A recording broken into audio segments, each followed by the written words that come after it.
Hey guys, I hope you're doing well. This is the video where we talk about H5IO6, which is also known as periodic acid. And periodic acid, being an oxidizing agent, give different reactions. Okay, so we will see the mechanism of this reaction as well, and preparation methods also, and further other extensions also. So we can start our discussion in this part one, in this particular video, which is part one of this, from preparation methods of H5IO6. What are methods of preparation for H5IO6? So this is basically on passing chlorine into a boiling solution of NaOH containing iodine. What we get, if you know this thing, if you have NaOH and we take, let's say, iodine, and we get NaIO3 plus NaI plus water. And if you balance this equation, 6 NaOH and this is, let's say, 5 NaI, and like that we can balance. This is called sodium iodate. So crystalline PPT of disodium orthoperiodic acid is formed, which is treated with silver nitrate. Silver orthoperiodate is formed, and then silver orthoperiodate gives periodic acid on treatment with chlorine in presence of water. So these are sequences here. So first we get sodium iodate. Sodium iodate is reacted with NaOH plus chlorine. So we get formation of Na2H3IO6, and Na2H3IO6 we can call it disodium orthoperiodate. What do we call? Disodium orthoperiodate. And after getting this thing, you're reacting this with silver nitrate, and that results as Ag5IO6 along with NaNO3 along with HNO3, right? So in this process, if you write balance equation and all, we can get that 5HNO3 will be used. So in this process, it gives us Ag5IO6, which is called silver orthoperiodate. So long reaction, but you should have at least idea of this, what is happening. And this Ag5IO6, when you react with chlorine in presence of water, this gives us H5IO6, which is also called periodic acid. So this is long preparation.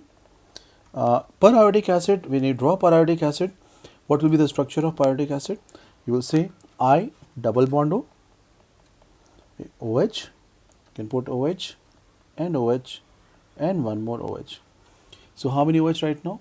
We have 4, and then we can put one more. So this is H5IO6. This H5IO6 can react with compounds which are carrying, let's say, divinyl hydroxy groups or vinyl diol groups like this.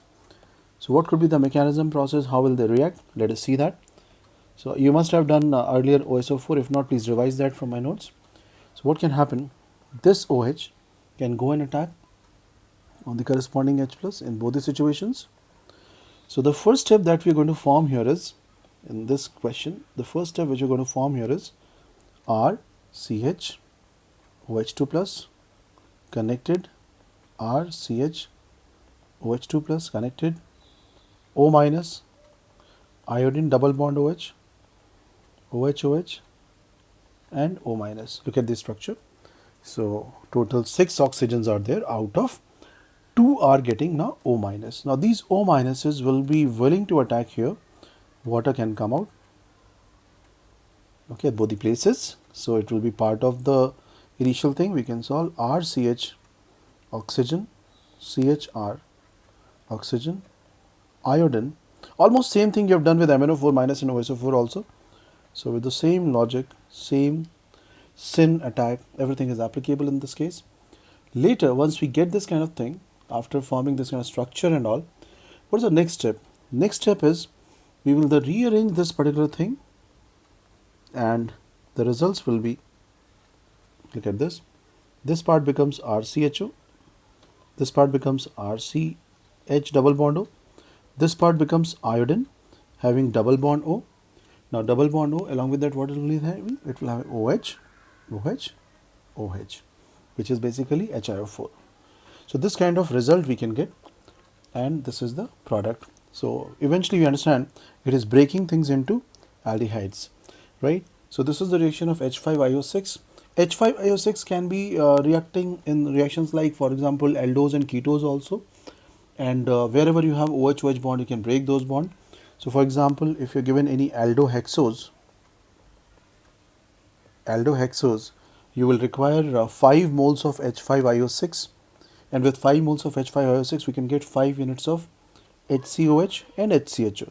You're just going to break those bonds wherever it is needed. So let's say I'm writing CHOH, CHOH, CHOH, CHOH and CH2OH. So we'll break from all these places, and all these things will result into, even this one will result into HCOH, and the last column will result into HCHO. So this is the reaction that we can understand here easily, and we can talk about these reactions in reactions of sucrose also and other places also, will it do or not. So I hope you understood the whole video. This is basically H5IO6. I hope you understood the whole thing. Keep liking, subscribing and sharing. Thank you very much.